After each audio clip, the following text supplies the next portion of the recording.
Hello friends, എല്ലാവർക്കും good morning. അപ്പോൾ ഇന്നത്തെ ഒരു അടിപൊളി വിശേഷത്തിലേക്ക് എല്ലാവർക്കും സ്വാഗതം. അങ്ങനെ നമ്മുടെ സച്ചി ഭയങ്കര ദേഷ്യപ്പെട്ടിട്ടൊക്കെയാണ്. എല്ലാം കൊണ്ടും സച്ചിക്ക് വല്ലാത്തൊരു ബുദ്ധിമുട്ട്. അപ്പോഴേക്കും രേവതി വന്നിട്ട് സച്ചിയെ ആശ്വാസപ്പെടുത്തുകയാണ്. സാരമില്ല സച്ചിയേട്ടാ, പിന്നെ എനിക്കിതൊന്നും പറ്റില്ല എന്ന് പറഞ്ഞുകൊണ്ട് സച്ചി അങ്ങോട്ട് മാറിയിരുന്ന് ഇങ്ങനെ ചുമ്മാ കുഞ്ഞി പിള്ളേരെ പോലെ ഇങ്ങനെ കരയുക. ഇതേ സമയം തന്നെ നമ്മുടെ ശ്രുതിയും ഒക്കെ ഭയങ്കര ഒരു സന്തോഷം.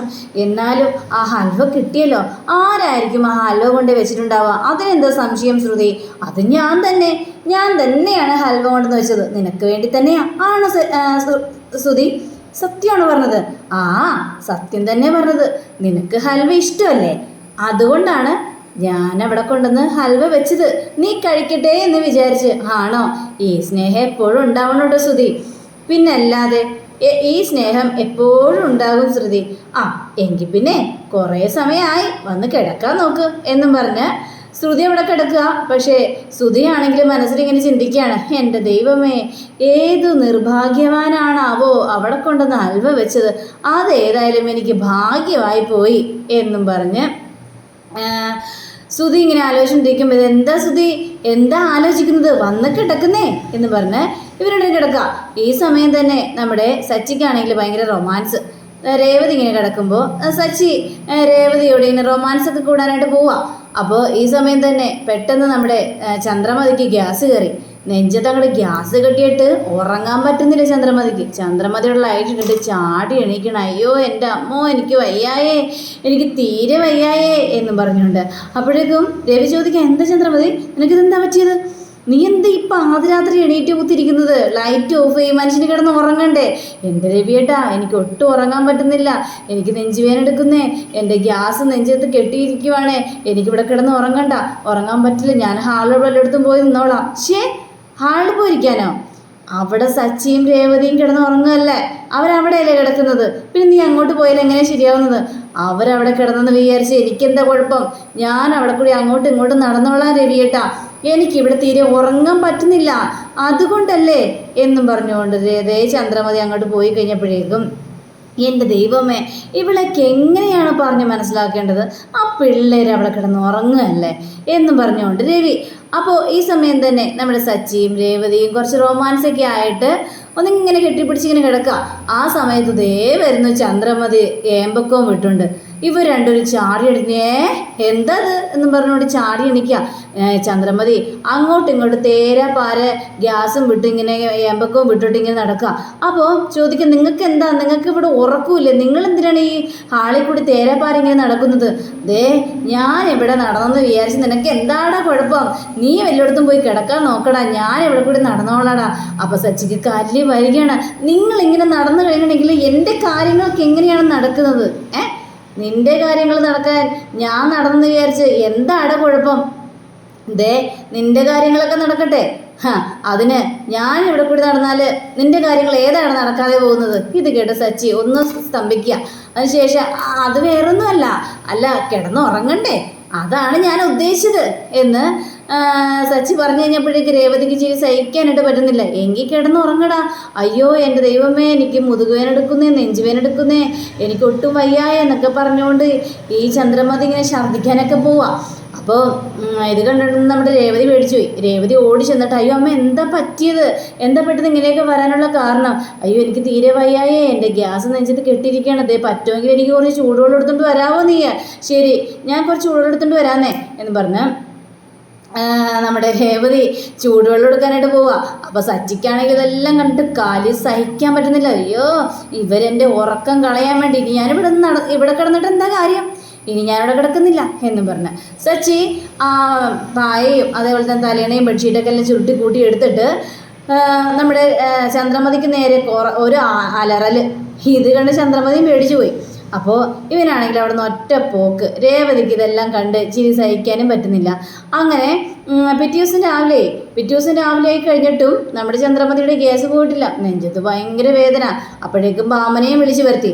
ബാമയാണെങ്കിൽ കിട്ടിയ അവസരം പാഴാക്കാതെ ചന്ദ്രമതിയുടെ മുതുകത്തിട്ട് പടാന്ന് പറഞ്ഞ് ആഞ്ഞങ്ങോട്ട് ഇടിക്കുകയാണ്. ഇത് കണ്ട് എല്ലാവരും ഞെട്ടിപ്പോയി. അതുമാതിരിയുള്ള ഇടിയാണ് ചന്ദ്രമതിക്കിട്ട് കിട്ടുന്നത്.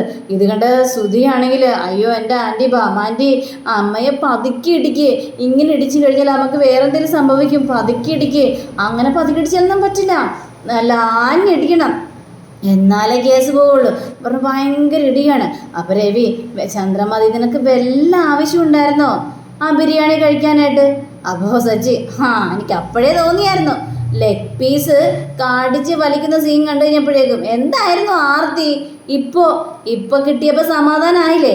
ഇതാ പറഞ്ഞത്, കൂടുതൽ ആർത്തി കാണിക്കാനായിട്ട് നിൽക്കരുതെന്ന്. ഇപ്പം മനസ്സിലായില്ലേ കാര്യങ്ങളൊക്കെ? അയ്യോ ഇങ്ങനെ സംസാരിച്ച് നിൽക്കല്ലേ, ഞാനിപ്പോൾ ചത്തുപോകേ. അയ്യോ അമ്മേ, വാ അമ്മേ, നമുക്ക് ഹോസ്പിറ്റലിൽ പോകാം അമ്മേ, ഹോസ്പിറ്റലിൽ പോയില്ലെങ്കിൽ ആകെ പ്രശ്നമാകും അമ്മേ. അപ്പോൾ വേണ്ട, എനിക്ക് ഹോസ്പിറ്റലിൽ പോകണ്ട, അയ്യോ എനിക്ക് ഇവിടെ നിന്ന് തന്നെ മാറിയാൽ മതിയേ, എനിക്ക് ഹോസ്പിറ്റലിൽ പോകണ്ടായേ. ഇത് കേട്ട് നമ്മുടെ ചച്ചിയാണ്ട് ഹോസ്പിറ്റലിൽ പോകണ്ടെന്ന് പറഞ്ഞ കാര്യം എന്താണെന്നറിയാമോ? അമ്മയ്ക്ക് ഇഞ്ചക്ഷൻ പേടിയാ. അപ്പോൾ വർഷ ഇരുന്ന് പൊട്ടിച്ചിരിക്കണം, ഇഞ്ചക്ഷൻ പേടിയോ എന്ന് പറഞ്ഞുകൊണ്ട്. വർഷ നീ ചിരിക്കല്ലേ, വർഷ നീ എന്തിനാണ് വർഷ ഇങ്ങനെ ചിരിക്കുന്നത് എന്നവിടെ ചോദിക്കുകയാണ് നമ്മുടെ ശ്രീകാന്ത്. അപ്പോൾ എല്ലാവരും കൂടി ചേർന്നിട്ട് പക്ഷേ നീ അല്ലേ ബിരിയാണി കൊടുത്തത്, അതുകൊണ്ടാണ് ആൻറ്റിക്ക് ഇങ്ങനെയൊക്കെ സംഭവിച്ചതെന്ന് ശ്രുതി പറയുക. അത് ശരി, ഞാൻ കാരണമാണോ? ഇപ്പോൾ അല്ല, ഞാൻ ബിരിയാണി മേടിച്ചിട്ടുണ്ടെന്നപ്പോൾ ആൻറ്റിക്കും ബിരിയാണി വേണമെന്ന് പറഞ്ഞു, അപ്പം ഞാൻ ബിരിയാണി കൊടുത്തു, ഞാനും ബിരിയാണി കഴിച്ചല്ലോ, എനിക്കൊരു കുഴപ്പമില്ലല്ലോ, ആൻറ്റിക്കല്ലേ ഇങ്ങനെയൊക്കെ സംഭവിച്ചത്, അതിപ്പോൾ എൻ്റെ തെറ്റല്ലല്ലോ. അപ്പോൾ രവി, മോളുടെ പ്രായം എന്താണ്, ഇവളുടെ പ്രായം എന്താണ്? ഇവള് പ്രായമൊന്നും നോക്കാതെയാണ് വലിച്ചു വാരി കഴിക്കുന്നത്. ദഹനത്തിന് പ്രശ്നം ഉണ്ടെന്നൊക്കെ ഇവർ മനസ്സിലാക്കണം. അതൊന്നും ചിന്തിക്കില്ലല്ലോ. ഇപ്പോഴും 16 വയസ്സായെന്നാണ് ഇവളുടെ മനസ്സിലെ വിചാരം എന്നും പറഞ്ഞുകൊണ്ട് എല്ലാവരും ഇങ്ങനെ കുറ്റപ്പെടുത്തുക. അപ്പം ദൈവമേ, ഇതെന്താ ഗ്യാസ് പോകാത്ത? വീണ്ടും ബാമയാണെങ്കിൽ അടിയോടടി ഇടിയോടിടി അങ്ങനെ മുതുകത്തിട്ട് ഇടിച്ചിടിച്ചിടിച്ചിടിച്ച് നിരപ്പാക്കാതെ ഈ കേസൊന്നും പോകുമെന്ന് എനിക്ക് തോന്നുന്നില്ല കേട്ടോ ചന്ദ്രേ. നീ വേറെ എന്തെങ്കിലും പണി നോക്കണം. അപ്പോഴേക്കും ഇനിയിപ്പോൾ ബാമാൻ ഇടിച്ചിട്ട് ആയിരിക്കും ഗ്യാസ് പോകാത്തത്. ഒരു കാര്യം ചെയ്യാം, രേവതി നീ ഇടിക്കാനായിട്ട് പറയുകയാണ്. ഇത് കേട്ട് സച്ചിക്ക് ഭയങ്കരമായിട്ട് സന്തോഷം. അത് കൊള്ളാം, രേവതി ഇടിച്ചോ അങ്ങോട്ട്. അയ്യോ ഞാനെങ്ങനെ ഇടിക്കുന്നത്? രേവതി, കിട്ടിയ അവസരം പാഴാക്കരുത്. അത് മുതലാക്കുക തന്നെ ചെയ്യണം. നീ ചെല്ല് രേവതി, എന്നിട്ട് പടാന്ന് പറഞ്ഞ് ഇടിക്ക്. ഇല്ല ഞാനിടിക്കൊന്നുമില്ല, എന്നെ കൊണ്ടൊന്നും പറ്റില്ല. അപ്പോൾ ശ്രുതിയോട് പറയാണ്, എങ്കിൽ ശ്രുതി നീ ചെന്നിട്ട് 4 ഇടി അങ്ങോട്ട് കൊടുക്ക്, ഗ്യാസ് അങ്ങോട്ട് പോട്ടെ. ആൻറ്റി ഇടിക്കാനോ? ഞാനിടിക്കൊന്നുമില്ല. അപ്പം ഇത് കേട്ട വർഷയാണെങ്കിൽ ഇപ്പം എന്താ പ്രശ്നം?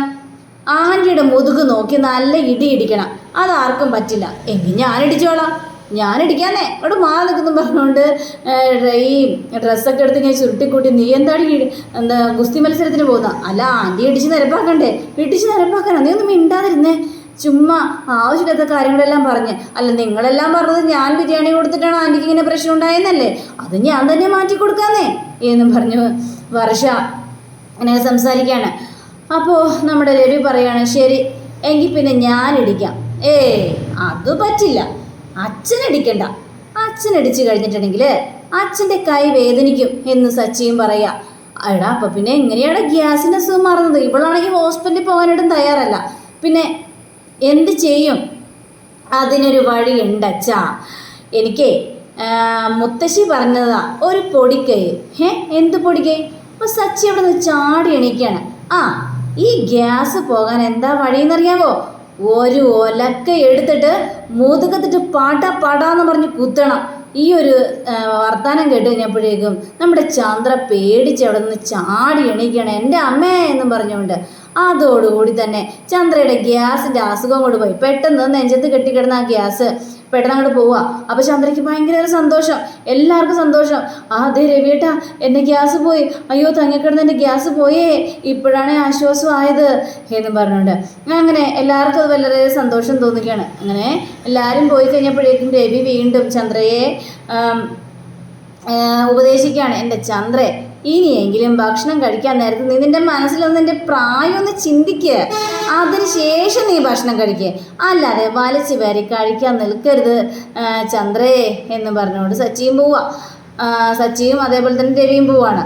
അങ്ങനെ പിന്നീട് ചന്ദ്ര ഡ്രസ്സൊക്കെ മാറി നല്ല ഫ്രഷായി നല്ല സുന്ദരിയായിട്ട് ഇങ്ങനെ ഈ വീടിൻ്റെ അതെല്ലാം കൊട്ടി വിരിക്കുക. ആ സമയത്ത് ഈ രേവതിക്കാണെങ്കിൽ ഇപ്പോൾ ഒരു പൂക്കട തുടങ്ങിയതിന് ശേഷം അവൾക്ക് ഒരു ശ്രദ്ധയില്ലാണ്ടായി വീട്ടിൽ. കണ്ടില്ലേ ഇവിടേക്ക് എന്ത് പൊടിയാണ് എന്ന് പറഞ്ഞുകൊണ്ട് ഇങ്ങനെ തൂത്ത് തുടച്ച് വൃത്തിയാക്കുന്ന സമയത്താണ് ദേ ഒരു കോളിംഗ് ബെല്ല് കേൾക്കുന്നത്. അപ്പോൾ കോളിംഗ് ബെല്ല് കേട്ട് കഴിഞ്ഞപ്പോഴേക്കും ദൈവമേ ആരാണാവോ, വല്ല പൂ ഓർഡർ ചെയ്താൽ ആരെങ്കിലും ആയിരിക്കും എന്ന് പറഞ്ഞു കഥക് തുറന്നു നോക്കി കഴിഞ്ഞപ്പോഴേക്കും ദേ നിൽക്കുന്നു വർഷയുടെ അമ്മ. അപ്പോൾ വർഷയുടെ അമ്മയെ കണ്ടു കഴിഞ്ഞപ്പോഴേക്കും ചന്ദ്രമതിക്ക് ഭയങ്കര ഒരു സന്തോഷം. അയ്യോ ഇത് ആരാണ്, വർഷയുടെ അമ്മയോ? ദേ വാ വാ കയറി വാ. സത്യം പറയാലോ വർഷയുടെ അമ്മയെക്കുറിച്ച് ഞാനിപ്പം അങ്ങോട്ട് ചിന്തിച്ചതേ ഉള്ളു. പിന്നെ ഞാൻ രവിയേട്ടനോട് ഇടയ്ക്കിടയ്ക്ക് പറയാറുണ്ടേ വർഷയുടെ അമ്മയെ പോലൊരു ബന്ധുക്കാരൻ നമുക്ക് കിട്ടിയത് എത്ര വലിയ ഭാഗ്യമാണെന്ന് ഒക്കെ ഞാൻ പറയാറുണ്ട്. ഇത് കേട്ട വർഷയുടെ അമ്മയോട് സംസാരിക്കണം. ഞങ്ങളും പറയാറുണ്ട്. കാരണം ഞങ്ങൾക്ക് കിട്ടിയത് നല്ല ബന്ധുക്കളെയാണ്. കാരണം നമ്മൾ പറയുന്നതിനനുസരിച്ചാണല്ലോ അവർ മുന്നോട്ട് പോകുന്നത്. അതല്ലെങ്കിലും അങ്ങനെയാണെന്നേ. നിങ്ങൾ പറയുന്നത് എന്തൊക്കെ ശരിയാണ്. നിങ്ങൾ നല്ലതിന് മാത്രമല്ലേ ഞങ്ങളോട് സംസാരിക്കാറുള്ളൂ. അപ്പം അതെ, അതുകൊണ്ട് തന്നെയാണ് ഇങ്ങോട്ട് വന്നത്. എന്താണ് അവയെ പെട്ടെന്ന് ഇങ്ങോട്ട് വരാനുള്ള കാരണം എന്നൊക്കെ ചോദിച്ചപ്പോഴേക്കും അതെ, ഞങ്ങളുടെ വീട്ടിലൊരു വലിയൊരു ഫംഗ്ഷൻ നടക്കുന്നുണ്ട്. ഒരു കല്യാണ ഫംഗ്ഷനാണേ. ആണോ? എങ്കിൽ പിന്നെ എന്താ പ്രശ്നം? പ്രശ്നം വേറൊന്നുമല്ല. പിന്നെ ഇവിടെ കാണാനായിട്ട് കുറേ പേര് ഇങ്ങോട്ട് വരുന്നുണ്ട്. അപ്പോൾ ഇവിടെ പ്രശ്നങ്ങളൊന്നും ഉണ്ടാകാനായിട്ട് പാടില്ല. നല്ല രീതിയിൽ തന്നെ മുന്നോട്ട് പോകണം. അല്ലെങ്കിൽ പ്രശ്നങ്ങൾ വല്ലതും ഉണ്ടായിട്ടുണ്ടെങ്കിൽ ഞങ്ങൾക്കത് അപമാനക്കേടാണ് എന്നൊക്കെ ഇങ്ങനെ സംസാരിക്കുകയാണ്. ഇത് കേട്ട് ചന്ദ്രയാണെങ്കിൽ നിങ്ങൾക്ക് ഇവിടെ ഒരു അപമാനക്കേടും ഉണ്ടാവില്ല. ഇവിടുത്തെ ഏക പ്രശ്നം അവനാ, ആ സച്ചി. അവൻ ഇവിടെ നിന്ന് ഒഴിവാക്കി കഴിഞ്ഞിട്ടുണ്ടെങ്കിൽ യാതൊരു പ്രശ്നവും ഈ കുടുംബത്തുണ്ടാവില്ല. ഇത് തന്നെയായിരുന്നു ഈ വർഷയുടെ അമ്മയുടെ മനസ്സിലിരിപ്പും. സച്ചിയെയും രേവതിയെയും എങ്ങനെയെങ്കിലും ഇവിടെ അടിച്ചോടിക്കണം, ഇത് മാത്രമായിരുന്നു ഇവരുടെ മനസ്സിലിരിപ്പ്. അപ്പം ചന്ദ്ര ഇങ്ങനെയൊക്കെ പറയുകയാണ്. അപ്പം അങ്ങനെയും കാണിച്ചുകൊണ്ടാണ് നമ്മുടെ ഇന്നത്തെ വീഡിയോ അവസാനിച്ചിരിക്കുന്നത്. അടുത്ത വീഡിയോ കാത്തിരിക്കുക, സബ്സ്ക്രൈബ് ചെയ്യുക. എല്ലാവർക്കും നല്ലൊരു ദിനം ആശംസിച്ചു. നമസ്കാരം. Thank you. ബൈ.